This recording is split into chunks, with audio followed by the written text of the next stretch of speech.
We're talking about Chris's new EP. Can you tell us a little bit about that? Yeah, the EP is called Stepping Razor. It was released on April the 21st. Um, it's a body of work that I'm really pleased with. You know, it was titled off the lead single, which is called Stepping Razor, and it's just the entire vibe of the EP is one that everyone from every diaspora or every arena in life can have a song on the album that speaks to them. You know, if you're talking about love, we have Hideaway for you. You know, if you're talking about love and infidelity at the same time, we have Secret Love on it. You know, if you're talking about the vibe of the party and just have a good time, we have We Are the Vibe. And you know, if you're talking about instilling confidence and high self-esteem and self-worth, we have I'm a Big Deal and also Stepping Razor. So, you know, it's a nice body of work that encompasses everything that has to do with life. Can you tell me a little bit more about I'm a Big Deal? That is actually my favorite so far. Yeah. How did you come up with the concept I'm a Big Deal? Because I'm a big deal. I knew he was going to say that. I knew he was going to say that.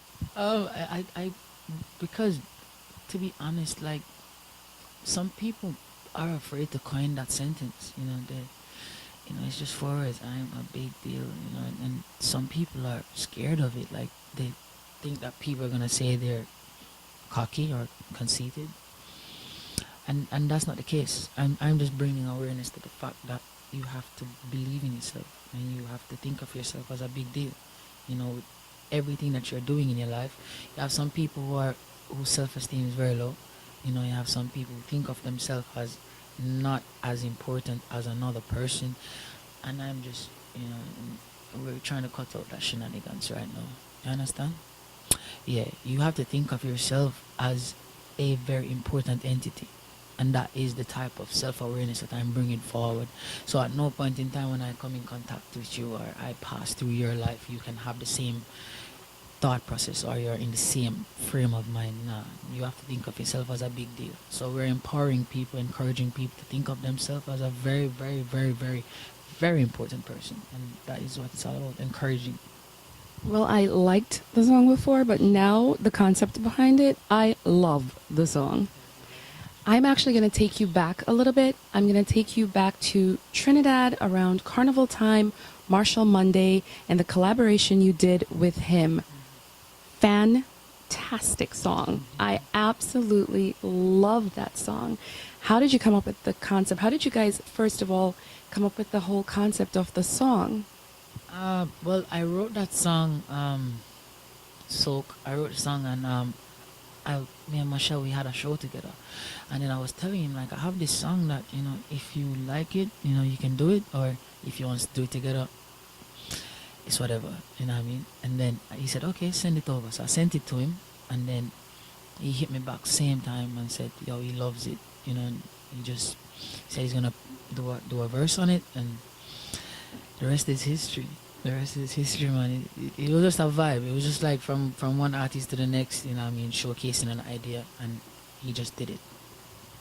If you were to have, or do you, I should say, have a star collab, if there's one person that you would love to do a collaboration with, you didn't even have to think about it, that would be a really hot song.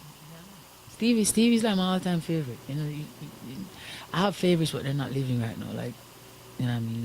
Man like Otis Redding and Sam Cooke, you know, but they're not here right now. So I think Stevie Wonder is, for me, the top of the food chain. He's my boss. You understand? Yeah, man, that's my boss where music is concerned. And I had the privilege. He came to listen to me perform while I was in LA. He came to my show, and he was in the audience, and from where I was performing, I was watching him, and while I was singing, I could see him moving, and I was like, that is Stevie Wonder over there right now, listening to me perform. Oh my God. And when I finished performing, I went there, I was talking to him, and he was like, I've been listening to your music, and I feel like, you know, I can't wait for you to be more mainstream because the world needs to hear your talent. I just zoned out. I zoned out completely. This is Stevie Wonder telling me that he listens to my music and he loves my music. my day is made. Actually, my year is made. My career is made, actually. So the only thing that can really top that for me right now is to just actually do a song with him. So, yeah, man. Well, I can't wait for that song. I cannot wait. That makes two of us. Now, you have to have an extremely strong family structure. I don't really foresee you being at home a lot. How does your family handle not having you around on a consistent basis? They understand. They understand, and music is my substance of survival. Music is what enables me to do what I do, which is take care of my family and my friends, and I'm now a father. I have two daughters, so it's a whole new ball game. I'm no longer living for myself. I have two lives that I'm solely responsible for. I'm the reason they're in this world. So that is my responsibility, 100%. So I could be sick, I could be on the last amount of energy that I can surmount. I have to do this. You understand? So my family understands, and they understand that I have to prioritize. So when I'm on the road, I'm on the road, but we still keep in contact. Based on the fact that social media and all the different technological advancements that have happened, you can be very close, just not tangible. So it's really cool, man. But they understand, and it's good when you have a family structure that supports you and understands the type of work that you're doing. It makes it much easier. When you go back home, when you're in Jamaica and you actually have downtime, what do you do? I play a lot of football. Yeah, I play a lot of football. I'm laughing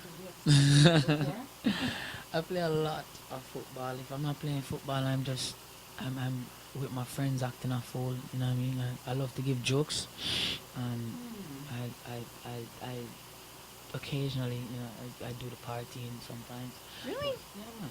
But I'm really more about just chilling with my friends and playing football, some dominoes and stuff. And You play dominoes? yeah, man, I'm the greatest. I'm the greatest. I'm a big deal in We'll dominoes. put that to the test, okay?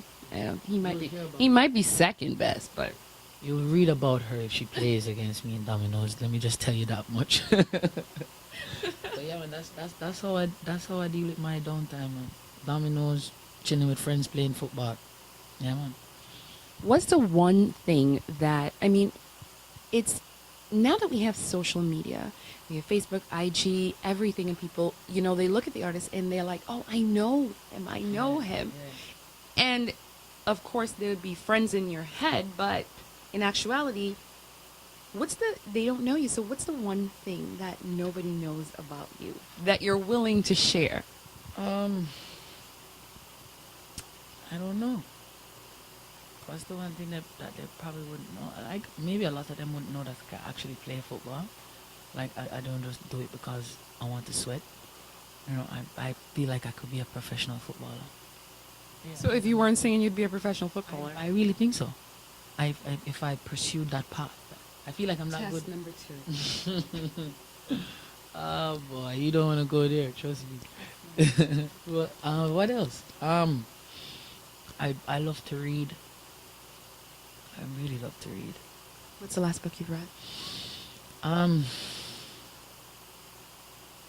The last book I read. Well, I don't think it was Secret. No, let me see. Yeah, it's a really nice book, right? Yeah. But I don't think that's the last one. I think, Money Issues. I think Money Issues was the last one. I think. I don't remember. Let's keep it with Secret. Yeah. I like Secret. It's a great book. Oh, it's really nice. Of all the places that you've performed, what is the one place that when you got on stage, the crowd was so overwhelmingly receptive that it shocked you? Every time I go to Africa, it's crazy because you can feel the love as you leaving on the airport. Like, you see people in their hundreds, they come to meet you at the airport, so you can already feel the vibe. You can already feel like this show is gonna be crazy. You understand? They show you love from you reach the country. From you land on the continent, you get love, and then you realize how much your music means to them and what type of impact you're having on their life. So I stay all the way in Jamaica and I write these songs, and it crosses over the water. It's thousands of miles away, and it connects with these people so much so that they need me to come to Africa and perform. And when I'm actually there, it's like a homecoming. You know, it's like, you know, you're African, you know, we're just welcoming you home, you know. And this is what we do for you, bring the sweetest fruits for you, you know, and give you the nicest, and they just show me a good time. Before I even go on the stage, the party has already started. Yeah, man. Amazing. How many times have you been there? I don't know. 1, 2, 3, 4, like 5, 6. It's nice. Okay, so before we wrap up the interview, may I ask you to do a little snippet, just a little piece of the song I Love? I'm a big deal. Okie dokie. You wanna hold the mic? I will take control of it. So how do you want me to do it? Just, I'm gonna pick up the program. First do it. Read 'em up. Oh yeah, I'm a big deal. Me and Natasha, we're some big deals. I wanna tell you that we're very important, important for real. Yes, Natasha is a big deal. Chris Martin is a big deal. Believe me that we're very, very, very important, important for real. This has nothing to do with money or fame or vanity. This one is all about self-worth. So big up your chest and stand proud, and don't matter about nobody, no man no more than no man on this earth. So whether you walk or you a drive car, matter if you white or black like tar, from you feel good in yourself, you're a star. Push up on one and tell all the haters I'm a big deal.